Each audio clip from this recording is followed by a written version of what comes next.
Rainollon here. Today is yet again at the build showcase, and it's Qorvex. Today I'm going to show you my Qorvex build, but first, how do I obtain Qorvex? Let me show you.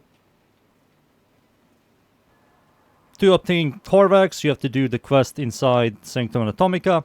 Once you are done with that, to get the parts, you have to do the bounties at the fish guy, and the parts are right here, in these rotations. Chassis, system, neuroptics, or you can go up here at the bird, and the bird is going to sell the parts for 15,000 or 20,000. 20,000. 20,000 each standings. And that's how you obtain Qorvex. Now, for the build. Alright, let's start with the mods. The mods I'm using on my Qorvex, we have ability range, ability range, ability range, and ability range for all of his abilities, especially his fourth ability, his main ability for clear. We have ability strength for all of his abilities, precision intensify for ability strength for his fourth ability, his main ability, prime continuity for ability duration, fuse crucible, this is an augment for his fourth ability. It turns his fourth ability into a channeling ability. While in your fourth ability you're immortal and you constantly DPS, you constantly create the popcorn effect, and with this and all of this ability range, you're going to have a really good clear. Health conversion synergizes really well with Qorvex. He has a really good base flight armor, plus health conversion gives you like 1350 flight armor. Once you pick up health orbs, we're going to always have these health orbs. Consumes when damage is taken. We're never going to take damage because we're immortal in our fourth ability thanks to Fuse Crucible, so 100% uptime on health conversion is quite good. Synergizes really well with Arcane Battery. Arcane Battery gain 0.30 maximum energy per armor point, up to 1000 energy. With this and his really high base armor, you have like around 800 and something energy, which is more than enough for any content. And that's it here for the final Arcane Universal Fallout. This is a must-have Arcane for this setup. Each radiation status effect inflicted on enemy by abilities, we always will with his fourth ability, there is a 6% chance to drop Universal Orb on enemy death. So we're going to generate easily 10 stacks radiation. 10 times 6, 60% chance when you kill enemies, they will drop Universal Orbs. Universal Orbs are health and energy orbs in one. Quite good, right? So you're going to have a really easy energy economy with this setup. And there you go. Those are the Arcanes. For the stats, ability duration is more than enough. Range is maximum. Strength is more than enough. Efficiency is negative, but we have a really good energy economy with these three here. And that's it. These are the stats, the mods, the Arcane, and now it's time for me to show you the abilities. For his abilities, let's start with the passive. His passive is kind of useless for this setup. Weapons wielded by Qorvex have additional +3 punch through. It's a, to me personally, a whatever passive, but yeah, that's the passive. For this setup, useless. Now for the first ability. For his first ability, Chirinka Pillar, what it does, you place it on a pillar, the pillar constantly releases AoE shockwaves that does damage and procs radiation, which is a crowd control, and that's it. You can also empower these pillars with your second ability or your fourth ability, and they will release much quicker those shockwaves, and they will do a little bit more damage. That's it. That's the first ability. Now for the second one. For his second ability, I removed it. It's not good at all. You have to disconnect yourself from your fourth ability for a horrible pull that has LOS. It's not even a good pull. Procs a horrible vulnerable. You have to use an augment for armor strip. You have to build around the augment. It just isn't good at all. I removed it for Jade Eyes. Jade Eyes are going to help you with crowd control. They're going to slow down enemies. And these eyes also armor strip, which is much better. And you can armor strip enemies while in your fourth ability. Much better, right? That's the second ability. Now for the third one. For his third ability, Disometric Guard, what it does, you give yourself an ally status immunity. And that's it. That's the whole point of this ability. Now for the final ability. For his final ability, Crucible Blast, his main ability, you're going to channel this. You create a beam that constantly does radiation damage. It creates a popcorn effect, which is a chain reaction. It's going to help you out a lot with clear. And it's overall good, I will say. And there you go. Now for the shards. For the shards will highly recommend for you to use all orange, gain 50% ability strength on enemies affected by radiation status. This is going to skyrocket your damage. It's a must-have. Without this, your damage is so low. You have to have at least like 3 to do some really solid damage. And if you have 5, your damage is going to be quite nuts. And there you go. Those are the shards. And before we go into a Steel Path mission, there's one more thing I want to show.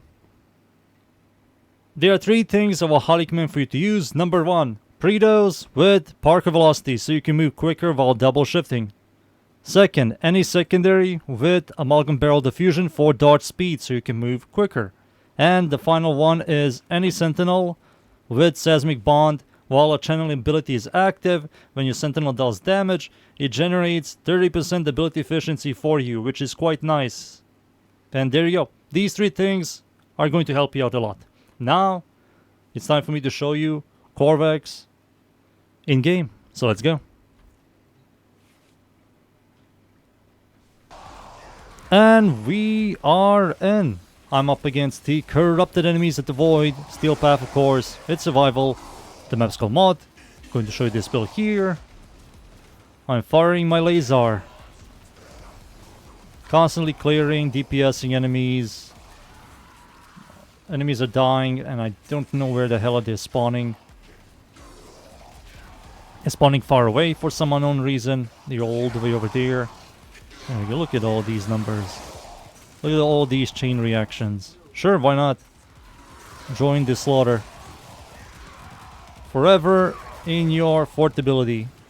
Every time your second ability is out, deactivate your fort ability, press your second ability, and go back into your fort ability. Your second ability is going to help you out a lot with armor stripping. Look at all these chain reactions. Beautiful. If we ever get a radiation stat changes and radiation becomes a powerful damage over time or some kind of vulnerable or whatever, this setup is going to be even better. Where are the enemies? Come on. Come on. Come on, dudes. Here we go. You're always at full energy thanks to the atomic fallout. Or universal fallout, excuse me. Universal fallout, the arcane. Our maximum energy is 800 thanks to health conversion, arcane battery. Look at all these numbers. Let me place down my first ability here. Why not? Shoot my first ability to charge it up. It's going to help you out a little, not a lot. Your fourth ability is the one doing everything. You can even use your third ability to help out your allies if you want. While in your fourth ability, you're immortal. You can see top right, it's gray, which means immortality. So you don't have to problem solve survivability. You just problem solve energy economy and damage and range. I'll place down one over here. There we go. I need to activate my second ability. Shoot this thing a little bit to charge it up. And yeah, that's the build. This room kind of sucks for him, but I'm still clearing in some ways. There we go. All these beautiful pops. Oh, this is a perfect place for me to camp. There we go. I love this place. I think this is the Acolyte. He's finally here.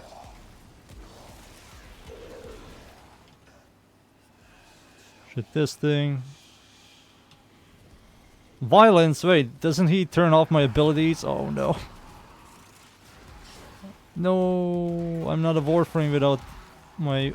oh, finally. Good, he's dead. That was the Acolyte. He despawned. Look at all these numbers.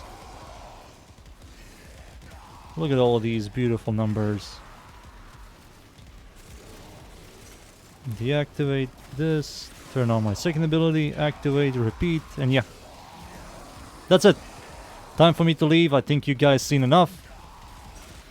He's firing his Lazor. Time for me to go. And yeah, let me extract. Be right back. And there you go. Qorvex with this setup makes him a good caster and a really good Warframe with clearing. I like it a lot. And there you go. That's the Warframe and the build. I hope you guys enjoyed the build. Thank you yet again everybody for watching. Leave a like and sub. And of course, see y'all next time. Thank you. Goodbye.